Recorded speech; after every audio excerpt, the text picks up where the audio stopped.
Ambassador Tak gazed out at the sea of stars from the observation deck of his ship. The hum of the engine filled the silence as he thought about his next mission.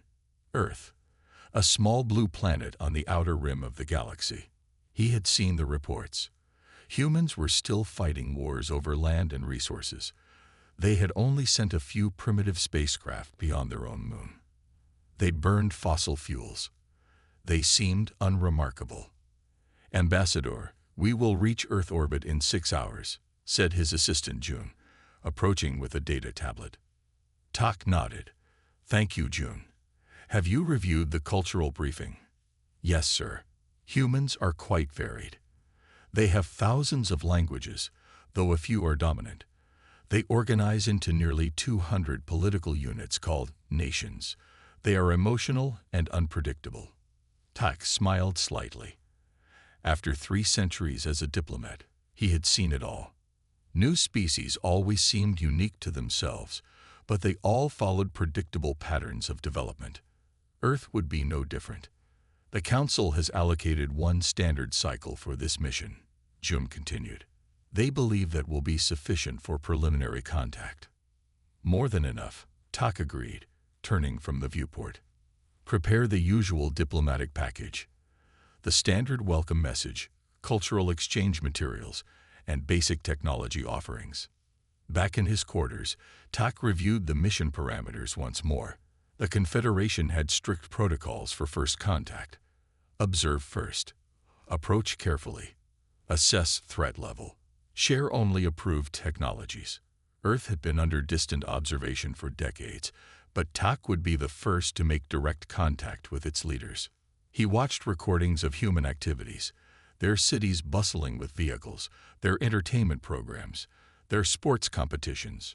Primitive, yes, but with potential.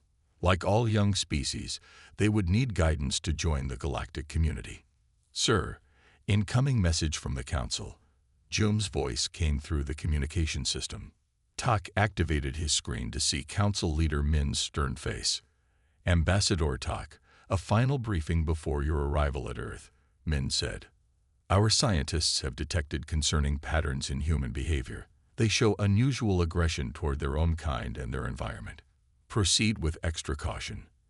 "I understand, Council Leader, but I've handled first contact with 17 species now, including the warrior Kuns. Humans can't be more challenging than them." Min's expression remained serious. "Do not underestimate the species, Ambassador. They are unpredictable. Some observers believe they may be unsuitable for Confederation membership." This caught Tak's attention. The Confederation rarely deemed any intelligent species unsuitable. "I will assess them thoroughly," he promised. After the call ended, Tak felt a rare twinge of curiosity. What made humans different enough to cause concern? Later, as Earth grew larger in the view screen, Tak prepared himself mentally. His species could alter their appearance slightly, not enough to pass as human, but enough to seem less alien. He would still need to rely on advanced cloaking technology for most observations. "Sir, we've detected unusual energy patterns from the planet," reported his science officer Hyun. "Their communications networks are more advanced than expected for their development stage." Tak raised an eyebrow. "Interesting. Are they detecting our presence?" "No, sir. Our shielding is holding, but they are actively searching the skies. Their space agencies and even amateur astronomers have sophisticated equipment." "Curious indeed," Tak murmured. The ship settled into a high orbit, cloaked from Earth's detection systems. Tak would spend 3 days observing before making contact with selected human leaders. On the first day, Tak watched human news broadcasts, absorbed their entertainment, and studied their social structures. He was surprised by their diversity of thought and their creativity. For such a young species, they'd produced remarkable art and literature. "They contradict themselves constantly," he noted to June. "They fight wars while preaching peace. They destroy their environment while others work desperately to save it. They are capable of both great cruelty and great kindness, often the same individual." "Inconsistent and illogical," June agreed. The Council's concerns seemed justified. But Tak wasn't so sure. There was something compelling about humans' messy, passionate approach to existence. Most species the Confederation encountered had followed predictable evolutionary paths. Humans seemed to forge their own way, for better or worse. On the second day, Tak observed smaller personal interactions. He watched families in parks, workers in offices, students in universities. Using advanced surveillance technology, he listened to their conversations, their laughter, their arguments. A small incident caught his attention. A human child had fallen into a rushing river. Without hesitation, 3 adult humans jumped in to save the child, putting their own lives at risk. None of them knew the child. Such selflessness toward non-kin was rare even among advanced species. Perhaps there is more to them than our reports suggest, Tak said quietly. That night, as he prepared his preliminary assessment, Tak struggled to categorize humans neatly. They defied the standard developmental models. They were technological but spiritual, scientific but superstitious, warlike but compassionate. My recommendation will be complex, he told his team. Humans require careful handling, but I believe they have potential for Confederation membership. On the third day, as Tak finalized plans for first contact, an alert sounded through the ship. Sir, Hyun called urgently. Our cloaking system is failing. There's interference from an unknown source on the planet. Tak rushed to the command center. How is that possible? Their technology shouldn't be capable. It's not intentional, Hyun explained. They're testing some kind of experimental energy field that's accidentally disrupting our systems. Prepare for emergency relocation, Tak ordered. But it was too late. As the ship moved to a new position, the cloaking failed completely for 43 seconds, just long enough for several human observation stations to detect them. Ambassador, Jun said, his voice tight with concern. Multiple human communications are reporting an unidentified object in orbit. Their military forces are being alerted. Tak's carefully planned mission was unraveling. First contact would now happen under far from ideal circumstances. The humans would be afraid, suspicious. He stared at the beautiful blue planet below, realizing that everything he thought he knew about this mission had just changed. Earth would not be a routine assignment after all. Prepare my shuttle, he said firmly. If we cannot observe in secret, then I must meet them directly. As his team scrambled to adjust to the new situation, Tak felt something he hadn't experienced in centuries. Genuine uncertainty about what would happen next. Tak's shuttle touched down in a remote forest area of a region humans called Finland. The landing happened at night. His team had chosen this spot carefully. It was far from large cities, but close enough to observe human settlements. The cloaking technology on his smaller craft still worked perfectly, hiding it from human detection. Remember, Tak told his small team of 3 specialists, we observe only. No contact with the locals unless absolutely necessary. Subin, his cultural expert, nodded seriously. The ship's malfunction has changed our timeline, sir. The humans know something is in orbit, but they don't know what it is or where we've landed. Tak stepped outside the shuttle and breathed Earth's air for the first time. It was cold and crisp, filled with the scent of pine trees. The forest around them was silent except for the soft sounds of wind and distant animals. Let's set up the observation post, he ordered. By morning, they had established a hidden base camp. Advanced technology kept them invisible to human detection methods. From here, they could travel quickly to different parts of the planet using short-range teleportation. For the first week, Tak followed the original mission plan, observing major human cities. He watched as millions of humans moved through streets in vehicles that burned fossil fuels. He saw factories releasing smoke into the air. He monitored their power plants and was surprised by how inefficient they were. Their technology is at least 200 years behind Confederation standards, he noted in his daily report. They still rely primarily on burning things for energy. Their information systems are promising but primitive. Their medical technology is surprisingly advanced in some areas, shockingly behind in others. But as the days passed, Tak found himself drawn to watching individual humans rather than their systems and structures. Something about them was different from other species he had encountered. On his 10th day, Tak teleported to a place called New York City. Disguised with subtle appearance alterations and wearing human clothing, he could walk among them without drawing attention. His universal translator allowed him to understand their various languages. In a small park, he watched a young human female playing a stringed instrument. Humans stopped to listen, some placing money in a container before her. The music was simple but stirred something unexpected in Tak. There was emotion in it that transcended the technical limitations of the instrument. What is this feeling? He wondered. Later that day, he observed a scene that puzzled him even more. A small animal, a dog, he recalled from the briefing materials, had run into a busy street. Without hesitation, a human male rushed into the path of oncoming vehicles, scooped up the animal, and barely avoided being struck. The human had risked serious injury or death for a non-sentient creature. Irrational, muttered Subin, who was observing with him. No logical benefit to such risk.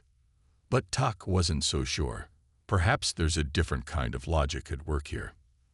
The next day, in a different city called Mumbai, Tak watched an elderly human sharing food with a younger human who appeared to have no home. The elderly human had very little themselves. Their clothing was worn, their own meal small, yet they gave half away without hesitation. I've seen this behavior repeatedly, Tak told his team that evening. It doesn't fit our predictions based on evolutionary models. Many humans help others even when there's no benefit to themselves or their genetic relatives. Perhaps they're hoping for future reciprocation, suggested Hyun, the science specialist. Perhaps, Tak agreed, but I'm not convinced that explains everything I'm seeing. As the days turned into weeks, Tak found himself more and more fascinated by these contradictions. Humans fought terrible wars but created beautiful art. They polluted their planet, but also founded organizations dedicated to protecting it. They could be selfish and greedy, yet capable of remarkable generosity and sacrifice. One morning, Tak teleported to observe a small coastal village recovering from a storm. The community had been badly damaged, with many homes destroyed. According to his information, these humans had very little resources. Logic suggested they would compete for what remained. Instead, he watched as they worked together, sharing food and shelter. They laughed even as they cleared debris, singing songs to keep their spirits up. I don't understand, he confessed to Subin that evening. Their behavior doesn't match any model we have. It's inconsistent, Subin replied. That's what makes them potentially dangerous. Tak considered this, or potentially valuable. The Confederation has become predictable, set in our ways. These humans, they're chaotic, yes, but there's something vibrant in that chaos. That night, Tak made a decision that would change the course of his mission. He sent a message to the council, requesting extension of observation period. Standard protocols insufficient for full assessment of human species. Recommend additional cycle for comprehensive study. The council was surprised but granted his request. Tak had never asked for a mission extension before. In 300 years, he had always completed his assignments efficiently and on schedule. The truth was, Tak couldn't explain even to himself why he felt the need for more time. Something about humans had captured his attention in a way no other species had before. 2 days later, Tak was observing a small research station in an area called Alaska. Human scientists there were studying climate patterns. Their methods were simple but clever, making the most of limited technology. As he watched them work, Tak noticed dark clouds gathering.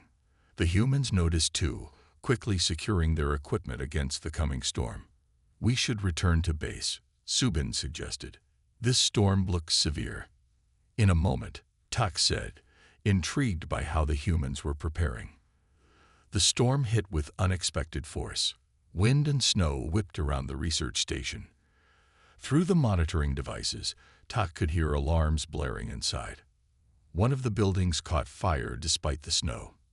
An electrical problem. The humans rushed out into the storm, working together to fight the fire. One went back inside the burning structure to retrieve something. Foolish, Subin commented, risking life for material goods. When the human emerged, however, Tak saw they were carrying computer storage devices. Not goods, Tak corrected. Knowledge. Data. The humans had risked death not for wealth but to save their research. This, Tak could understand. The pursuit of knowledge was a value the Confederation shared. As the weeks passed, Tak found himself drawn deeper into the study of human culture and behavior. He began to see patterns in their seeming inconsistency. There was a logic to them. It was just different from the logic he was used to. I need to understand them better, he told his team. Their art, their philosophy, their relationships, these are the keys to determining their potential as a species. And so, against standard protocol, Tak extended his mission once again. Something about these contradictory, passionate beings called to him. He would need more time to unravel the puzzle they presented. The small research craft hummed quietly as Tak flew over the dense forest. He had left his team at base camp to conduct a solo observation of a remote scientific outpost. The humans there were studying plant life in this isolated region, far from big cities. Strange that they would dedicate resources to studying simple vegetation. Tak thought, as he guided the craft lower. His people had long ago cataloged all plant life on their worlds and moved on to more important matters. Suddenly, warning lights flashed across the control panel. The craft lurched sideways. Tak's hands moved quickly over the controls, but nothing responded. Emergency system failure, the computer announced calmly. Cloaking disabled. Power systems failing. Tak tried to send a distress signal to his base camp, but the communication system was already dead. The craft dropped rapidly through the tree canopy, branches scraping against the hull. With a sickening crunch, it hit the ground. The impact threw Tak forward. Pain shot through his head as it struck the control panel. Something warm trickled down his face. Blue blood. His right leg was trapped under twisted metal. When he tried to move it, agony raced up his spine. Systems offline, the computer said before going silent forever. Tak's training took over. He had to destroy the craft. No primitive species could be allowed to discover Confederation technology. He reached for the emergency destruct control, but it was crushed beyond use. No, he whispered. This was the worst possible scenario. He was injured, his craft was exposed, and he had no way to contact his team. Night was falling, and in his injured state, he couldn't make the 5-day journey back to base camp on foot.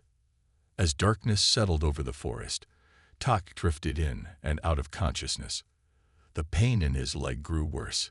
He knew his species healed quickly, but only if the bones were properly set. If help didn't come soon. Voices woke him. Human voices, speaking a language his translator identified as Korean. A research team based in this forest, his foggy mind recalled. Exactly what he had come to observe. Over here, a female voice called out. Look at this. Flashlight beams cut through the darkness, illuminating the damaged craft and Tak's blue-skinned form. 4 humans stood at the edge of the small clearing, 3 adults and 1 younger female. They froze, staring at him. Tak tried to reach for his emergency defense weapon, but the movement sent pain shooting through his body. It's hurt, said the younger human. She couldn't be more than 14 Earth years old. Minji, stay back, said an older female, pulling the girl behind her. Tak waited for the screaming, the running, the calls for military forces. That was the expected response according to all Confederation models of primitive species encountering advanced aliens. Instead, the older female approached slowly, hands raised to show they were empty. I'm Dr. Hannah Kim, she said clearly. We won't harm you. Tak's translator converted her words perfectly. But he didn't respond.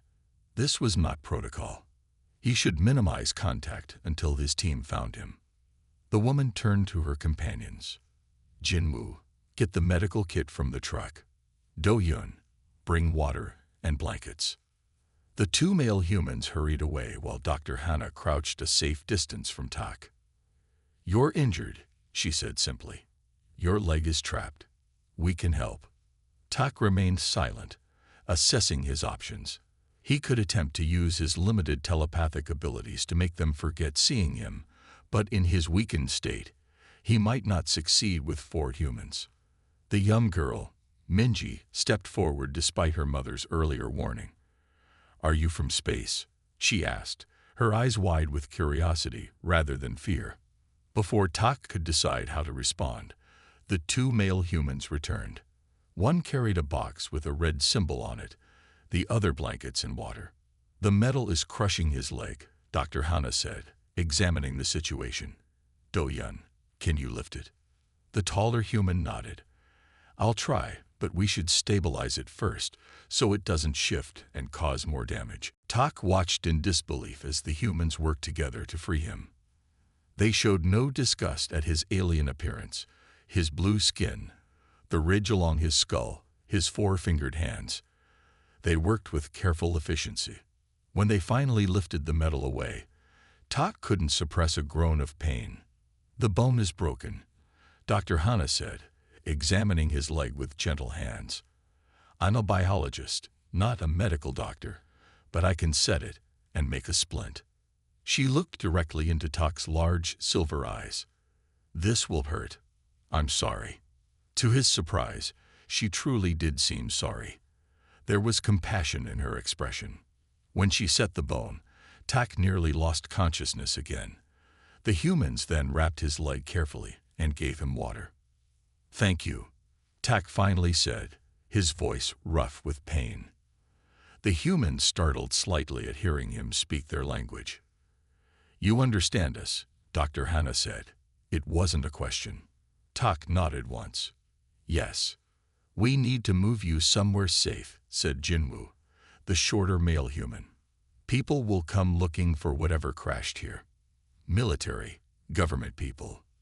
No authorities, Tak said firmly. Contact would be premature. Dr. Hana seemed to understand immediately. Yes, that would complicate things, wouldn't it? For both our peoples. She turned to her companions. We take him to the cabin. Tell no one. But Hana, Do-yun protested, this is first contact with an alien species. The whole world should know. And what would happen then? She asked sharply. Think, Do-yun. Military quarantine, government experiments, media circus. Is that how we should welcome a visitor who came in peace? The man fell silent, considering her words. Young Minji approached Tak again. What's your name? She asked. After a moment's hesitation, Tak replied, I am called Tak. I'm Minji, she said with a small smile. Don't worry, my mom is really smart. She'll help you. The humans fashioned a stretcher from materials in their vehicle and carefully placed Tak on it. Before they left, Dr. Hana looked at the damaged craft. We need to hide this, she said. Jinwoo, Do-yun, use the camouflage tarps from our bird-watching station. Cover everything.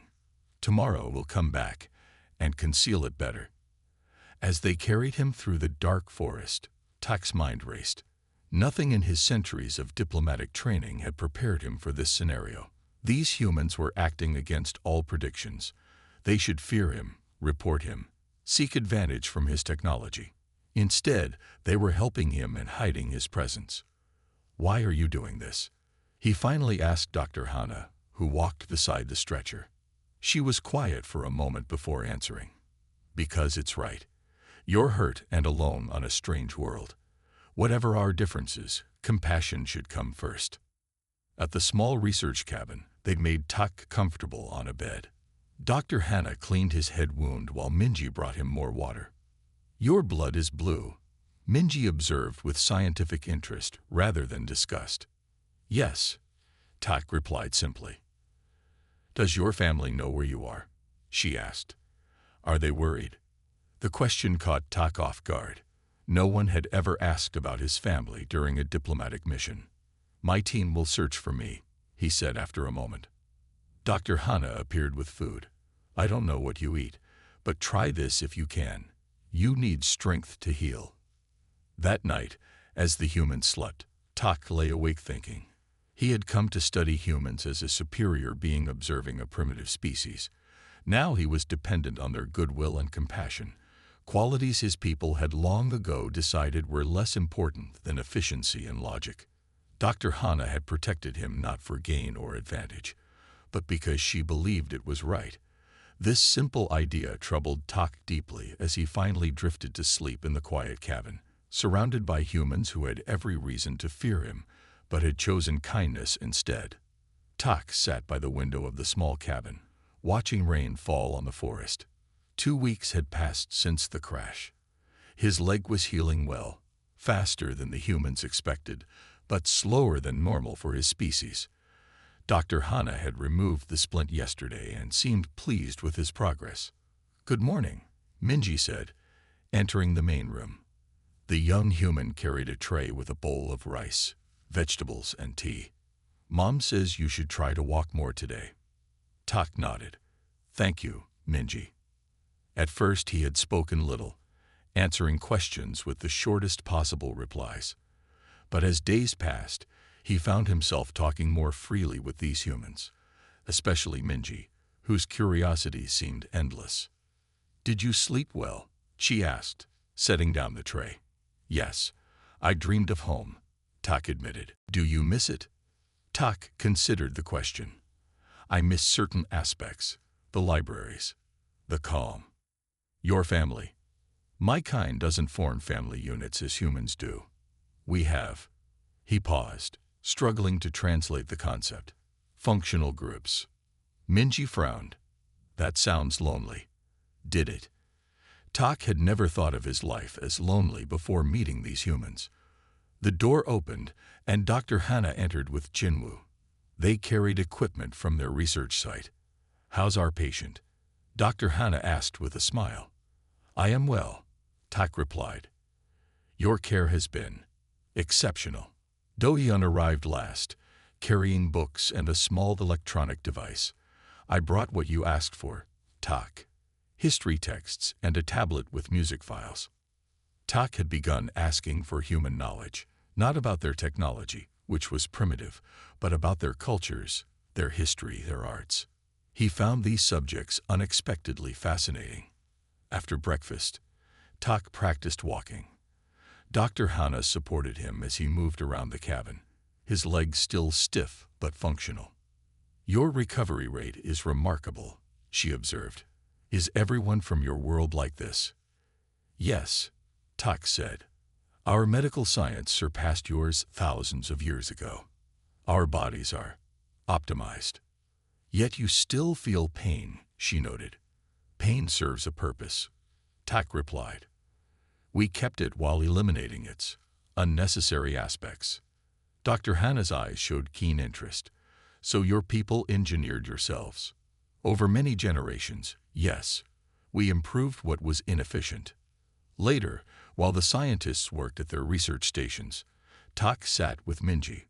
She had appointed herself his guide to human culture and took this role very seriously. "Today I'll teach you about music," she declared, taking the tablet Do-hyun had brought. The first recording was what humans called classical music, complex arrangements of different instruments. Tak appreciated its mathematical precision.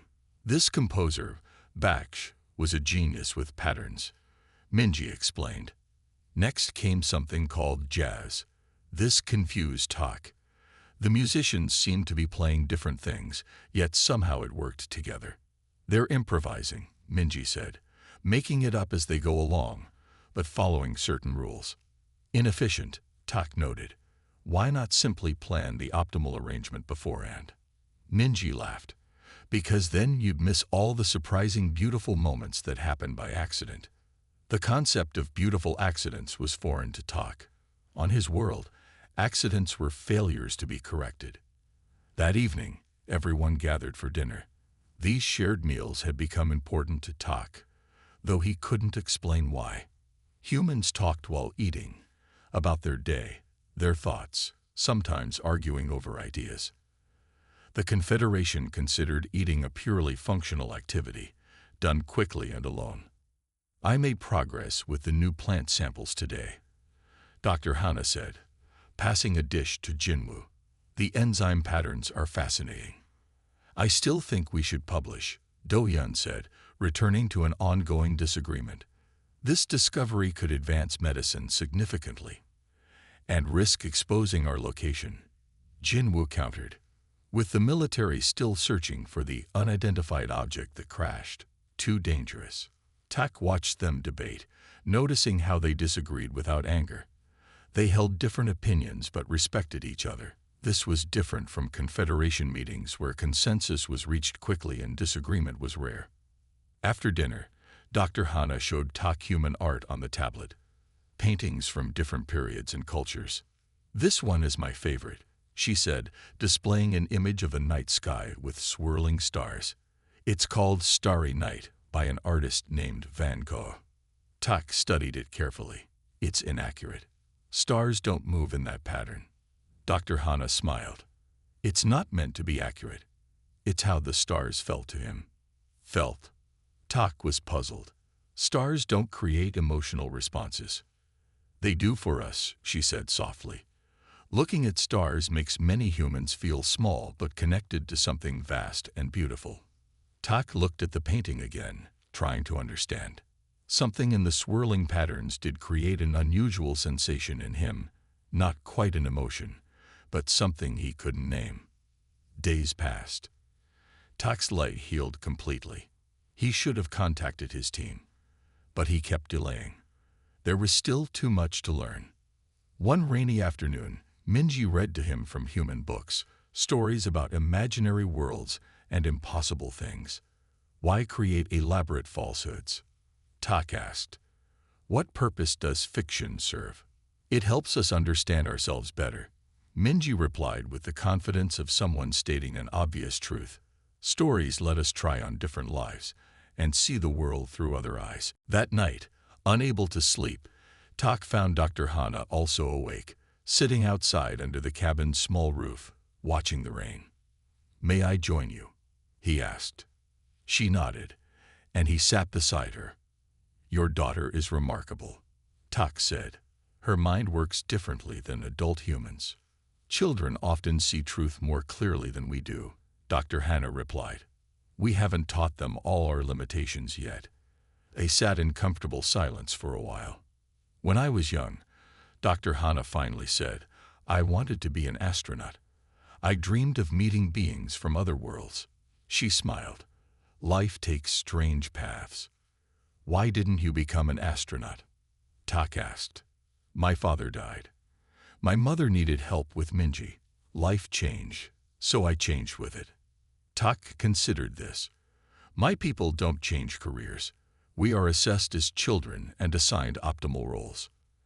And you never questioned yours. No, Tak said, but he felt uncertain for the first time. It was logical.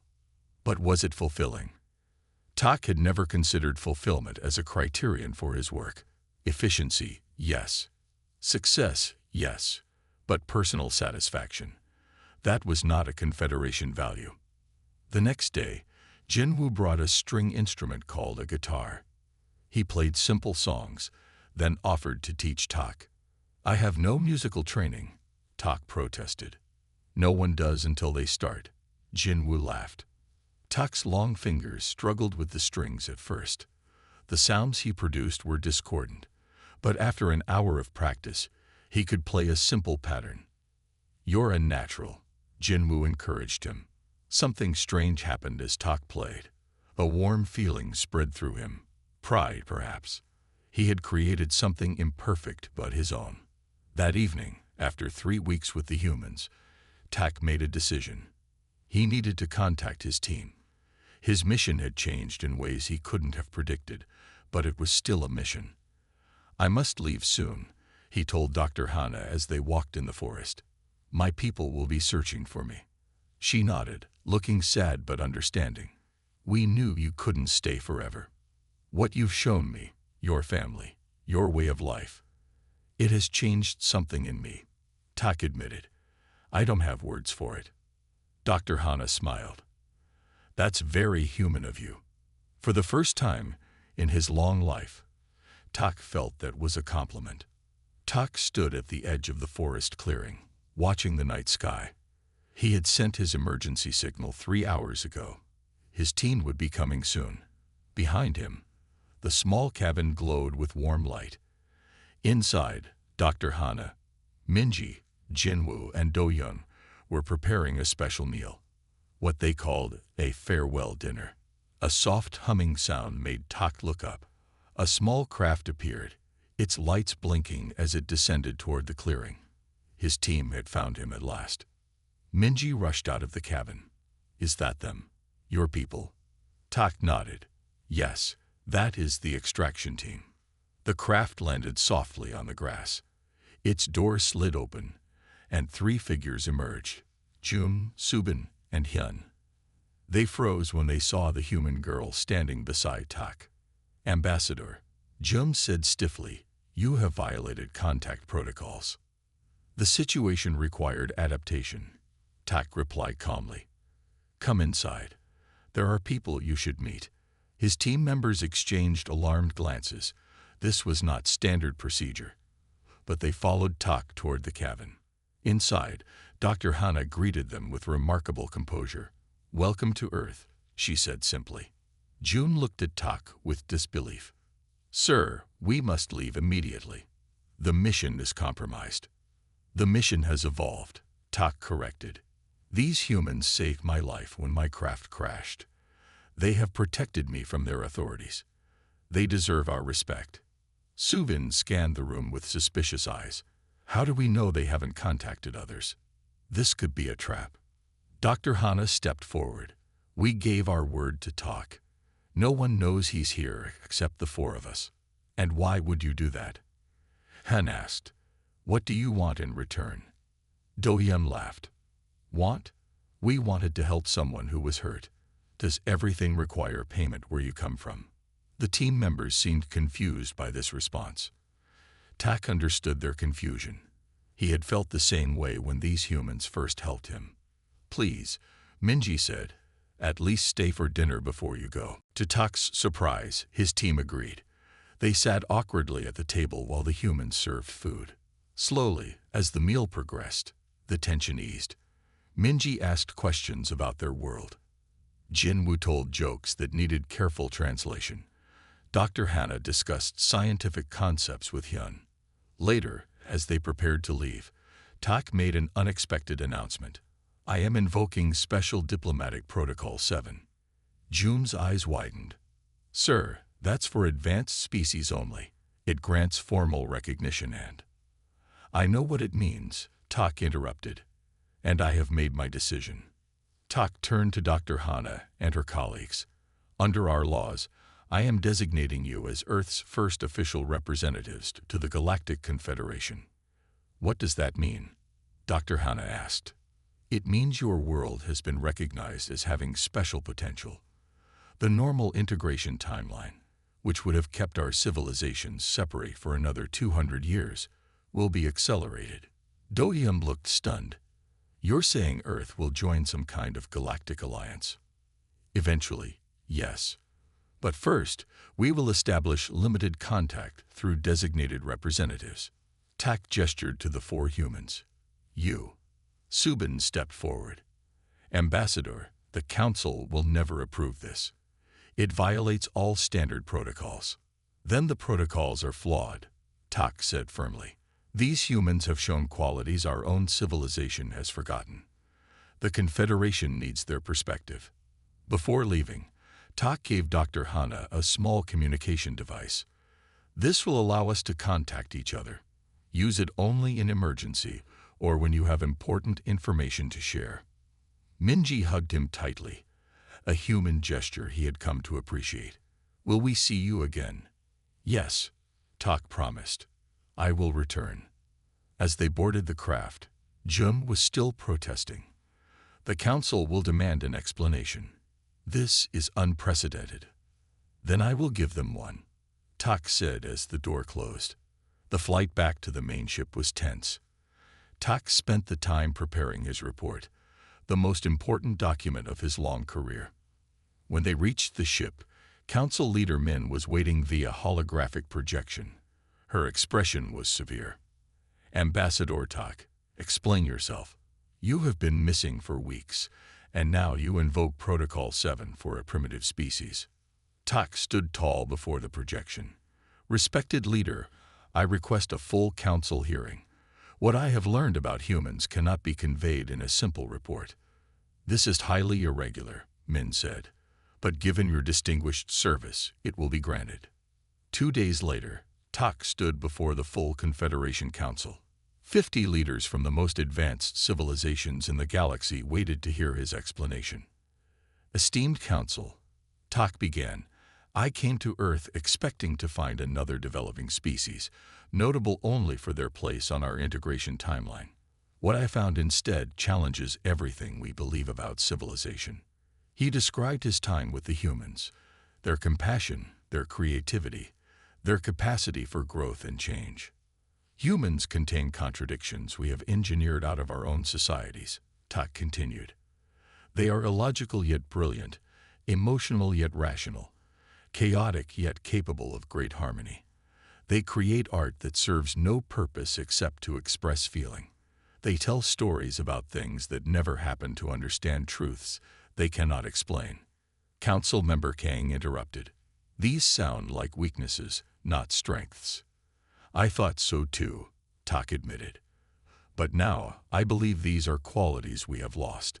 In our pursuit of perfection, we have stopped growing.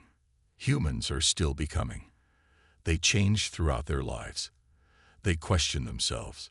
They make terrible mistakes and learn from them. Tak showed recordings he had secretly made. Minji playing music, Dr. Hana explaining a scientific concept with passion, Jinwoo and Do-yeon arguing then laughing together moments later. Most importantly, Tak said, they still ask the great questions we abandoned millennia ago. What is consciousness? What makes life meaningful? How should beings treat one another? They don't have perfect answers, but they keep asking. The council chambers were silent when he finished. Finally, Leader Min spoke. You believe these humans have something to teach us? Us, who mastered interstellar travel when they were still living in caves. Yes, Tak said simply. They can remind us what it means to be truly alive. After hours of debate, the council reached a decision. Earth would be granted special status. Limited contact would begin through the representatives Tak had designated. A full integration plan would be developed over the coming years. As Tak's ship prepared to leave Earth orbit, he stood at the viewing portal, looking down at the blue planet. You seem changed, Ambassador, Jun observed, joining him. I am, Tak acknowledged. The humans have a saying. Sometimes the teacher becomes the student. And what did you learn from them? Tak considered the question carefully. That perfection without growth is stagnation. That emotion need not oppose reason. That connection to others gives life its deepest meaning. As the ship accelerated away from Earth, Tak felt both sadness and hope. He would return to this world that had changed him so profoundly.